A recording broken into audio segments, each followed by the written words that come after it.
Good afternoon, ladies and gentlemen. A few days ago, I made a video talking about the Minnesota Timberwolves and what I believe they should do with the number one overall pick. As a continuation of this series of discussing what each team should do with their draft pick, I will at least do it with the top 4 or 5 teams in the draft, just to kind of go a little more in depth on what I think the front office's thought process should be when determining what to do with their draft pick. But anyways, this one is focusing on the Golden State Warriors and their number 2 overall pick. The Warriors are in a very interesting spot, as a team that looks ready to be a title contender as early as next year with the win now core of Steph Curry, Klay Thompson, and Draymond Green that they have in place. However, after injuries to Thompson and Curry and really just a poor performance this season from Draymond Green, the Warriors were able to be bad enough that they were rewarded with the second overall pick in the 2020 draft. So they have a chance to add on to this championship level team with a really good young player that can take them into the future. However, it's also possible that they will want to maximize this core that they have now, and that would mean cashing in on their second overall pick and turning it into a player that can help them win now instead of win in 5 years. So that's where we are at with the Warriors, and in my opinion, I actually am in the small group of people that thinks that they should make this pick. I think that they have a chance to be a San Antonio Spurs-like organization where they're just the epitome of success in the NBA. And on the contrary to what I think of the Minnesota Timberwolves, that they should trade the pick, I actually think that the Warriors should hang on to it. My first choice for them would be James Wiseman. I think that Wiseman is an excellent fit with them because he can be a defensive anchor by the end of his rookie contract, in my belief. And Draymond Green, as he continues to age, may not be able to play that role for much longer. Heck, he might not even be able to do it right now, as we saw him greatly struggle in this past season.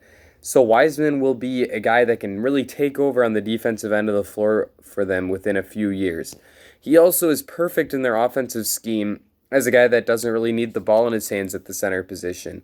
It would be nice if he could shoot a little bit, but that will probably come with time, and as of now, he looks to be a guy who can be a really solid pick and roll guy who can throw down lots of lobs.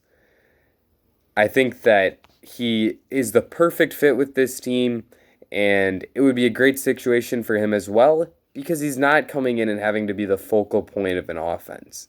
He's just able to come in and play his role as a rim runner who can protect the rim on defense. Maybe they don't win a championship this year because of taking a rookie and trusting a rookie to play big minutes in the playoffs, but as Wiseman continues to grow, their roster will continue to improve, and that really opens the door for them to be a champion 2 or 3 years down the line, as Curry and Thompson will still be in their low 30s, Green will be in his low 30s, and Wiseman will be beginning to reach his full potential.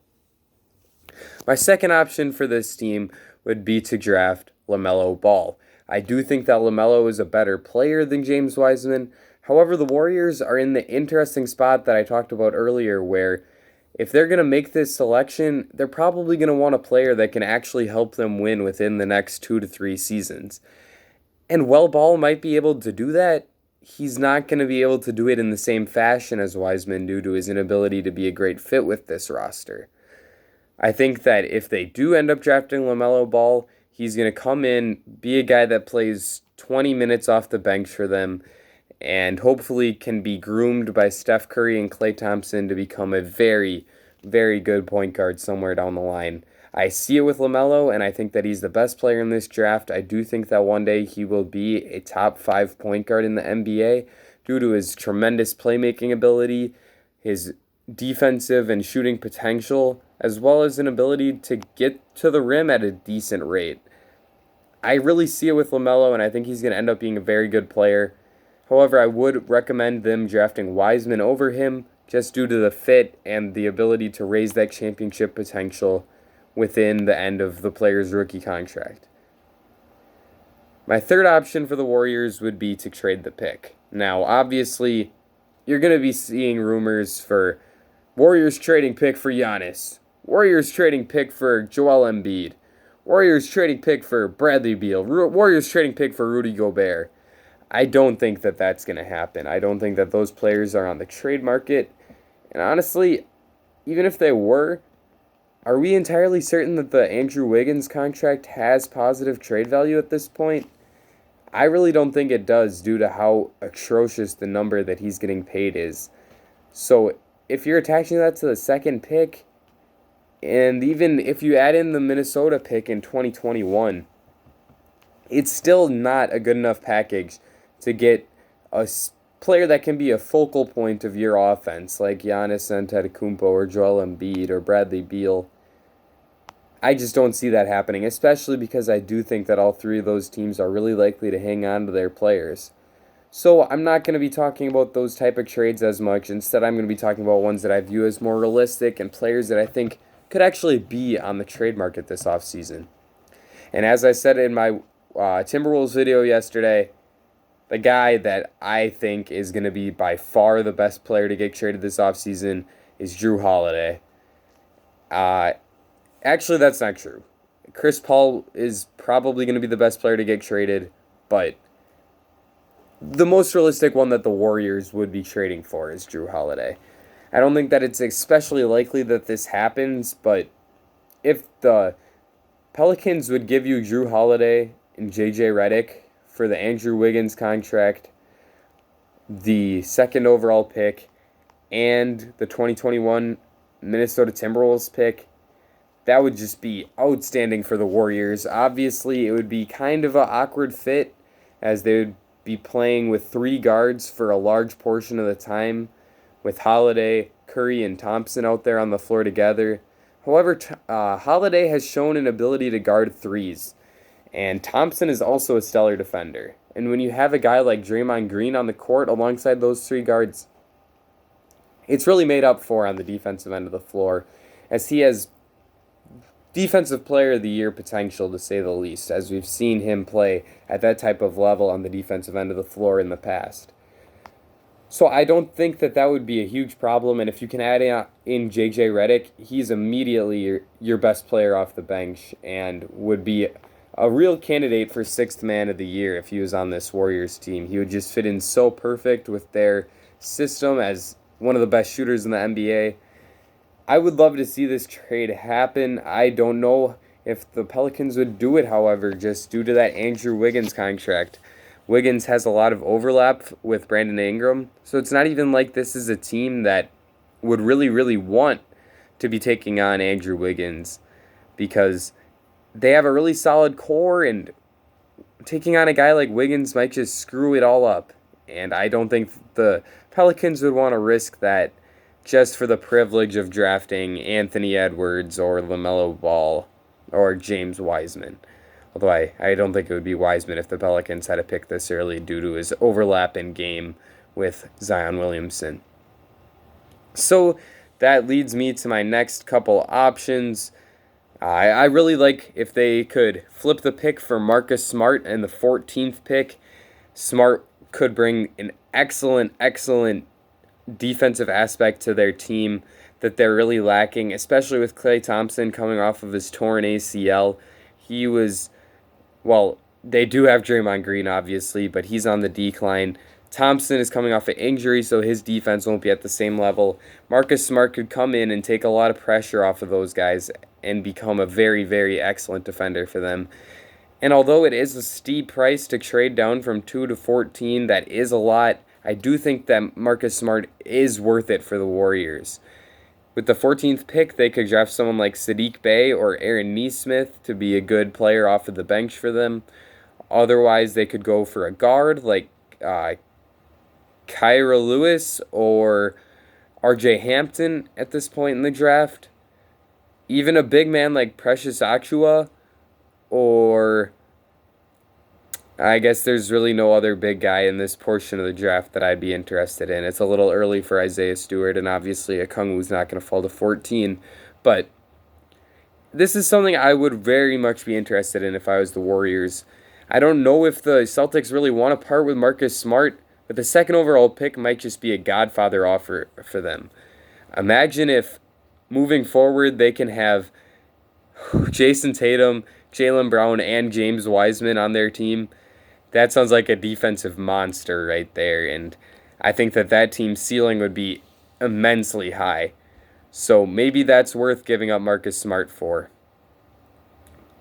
Another option that they could do would be trading the 14th pick for, or it would be something like they swap the second pick to Minnesota for James Johnson and the first pick, so they trade up to 1 and take on James Johnson's money with their trade exception, and then they could flip James Johnson for Miles Turner. Since Turner doesn't fit into their trade exception, they would have to bring in that James Johnson deal. And I do think that Miles Turner could be an excellent fit for them as someone who can be that floor spacer at the 5 position, which is not really a guy they've ever had during this dynastic run. They've never had that 5 guy who can shoot the ball. Like, was Andrew Bogut shooting threes? Was Festus Ezeli shooting threes? Was Zaza Pachulia shooting threes? No, none of those guys could shoot. So Miles Turner would add a new wrinkle to their offense, and I do think that that could be a very, very interesting idea for them. I don't think that he would be enough value on his own, so you'd probably have to bring in like Aaron Holiday or something else to increase the value there. Maybe you take a future second round pick from the Pacers along with Miles Turner for the second pick and that James Johnson contract. Although maybe the Johnson contract has such negative value that trading that in the second pick for Miles Turner would be equal value. I don't know exactly, but I do think that he would be a nice fit for the Warriors and someone that I would be very interested in acquiring if I were Bob Myers. Another option could be doing the same kind of thing with Minnesota, where you trade the second pick for the first pick in James Johnson, and then flip the first pick and James Johnson for, in this case, Aaron Gordon and the 15th pick from the Magic.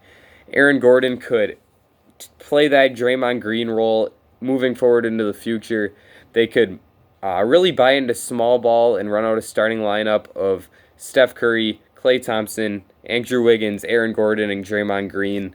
Have 2 guys that can play small ball 5 and guard 5s for portions of the game, and also have the 15th pick where you can draft someone that I talked about earlier, like Lewis, Hampton, Bay, Nesmith, Achua, someone like that with the 15th pick.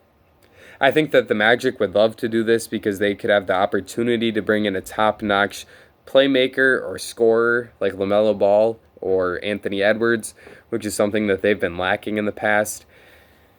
And Aaron Gordon does have some overlap with players they have on their roster currently, as he has not succeeded in the front court tandem with Nikola Vucevic, and he is a 4 very similar to Jonathan Isaac. And although Isaac is out for the year next year, there's got to be a solution to that problem at some point. So I do think that this is another fascinating trade idea for the Warriors, and I do think that it's one that could interest both teams, as the Magic do need some star power at the top of their roster. John Collins straight up for the second pick is another idea I had. That would just be in case the Hawks don't want to pay him, but I don't think that this makes sense for the Warriors because they don't have any room, and so they clearly could not be the team that pays him. Other than the other trades I've laid out, my other ideas are pretty much just trading down. Miles Bridges in 3 for the second pick would make sense to me, as they could bring in someone that can improve their bench while still getting a solid player. Charlotte would be interested in doing this because they could move up and make sure that they get their favorite guy left on the board, whether it's James Wiseman, LaMelo Ball, Anthony Edwards. They could trade down to 4 with the Bulls in exchange for Thad Young in the 4th pick. I don't think that Thad Young should be enough to trade up to 2, but the Warriors might want a role player enough that they would be willing to do this, and maybe the 4th pick in this week's draft isn't that much worse than the second pick and the Warriors are okay making that trade. That could help their roster as he would immediately become one of their better bench players, and they still keep a top 5 pick where they could draft someone like Denny Avdija. I think Avdija. I've been saying it wrong all along. I thought it was Avdija. But yeah, that's a bit embarrassing. But now I have been corrected. Someone told me the correct way to pronounce it is Avdija. So I will be pronouncing that for the future. In the future, I will be pronouncing it well. So if they were, but back to the premise of the video, if they were to trade down to 4, they could draft someone like Denny, Onyeka Okongwu, Killian Hayes, Obi Toppin, Tyrese Halliburton. All of those guys could have some interesting fits with this team and be players that they'd be interested in moving forward. They could trade down to the 5th pick in exchange for Andre Drummond. They'd have to give up Wiggins. So it would be Wiggins in the 2nd pick for Drummond in the 5th pick. I don't love this because Drummond just seems to be an odd player due to the fact that he thinks that he's still worth a max contract when he's clearly not. So I would shy away from this if I were the Warriors. They could trade for Blake Griffin in the 7th pick in exchange for Wiggins in the 2nd pick. This is one I would definitely think about because if you're getting the Blake Griffin that we saw 2 years ago when he was an all-star, maybe even all-NBA level player, that really makes you probably the championship favorite, as Blake could be just a dominant offensive player. Imagine Blake Griffin with the floor spacing provided by Steph Curry and Klay Thompson. That just seems incredible to me, but he does have the injury questions, so I think the Warriors would probably stay away from that. I've been very excited about the Mitchell Robinson in the 8th pick trade because I think it would really help both teams as the Warriors could get their James Wiseman type player while also getting the 8th pick where they could draft maybe a Okongwu, maybe Devin Vassell, or Devin Vassell. That's another name I always screw up. Maybe Tyrese Halliburton. They would have some interesting options there, and they're also getting Mitchell Robinson. Well, the Knicks can take LaMelo Ball, which would be their plan if they were to trade up to 2 with the 2nd pick. I think that Knicks fans don't like this because they think that Mitchell Robinson is like very valuable or something, but I don't see the value there with Robinson. I don't think that his value is too high that you wouldn't want to make the trade for someone that can be the face of your franchise moving forward in LaMelo Ball. So if I were in the Knicks position, I would certainly do that. However, if they don't, continuing down the list of places you could trade down to, with the 10th pick, the Suns could cash that in for the 2nd pick while also giving up Kelly Oubre. I don't like this idea because Oubre is on an expiring contract, and the Warriors couldn't really pay him moving forward. However, he is a valuable player as an athletic wing who can score the ball and play some solid defense. So if they are really going all in on 2021, that could be a move they could look at. Finally, the last trade I've cooked up would be Richaun Holmes, Nemanja Bjelica, and the 12th pick for the 2nd pick. This is one I heard Zach Lowe talk about on his podcast. I really, really like this idea because if you're the Warriors, you add some depth. A guy like Bjelica, who can be a very, very good playmaking forward for you off the bench, can shoot the ball a bit, not a very good defender, but on the offensive end, he's very, very valuable. And while also bringing in Richaun Holmes, who's a good starting level center. And the 12th pick where you can draft like Saddiq Bey type player, maybe it's Patrick Williams, someone like that. And I think that could be another very good deal for them. I like a lot of these trades, but I don't know for certain that they would trade this pick. That's why I said that Wiseman and Ball would be my first 2 options for them. And finally, my 4th and 5th options would be drafting Anthony Edwards and drafting Denny Avdija.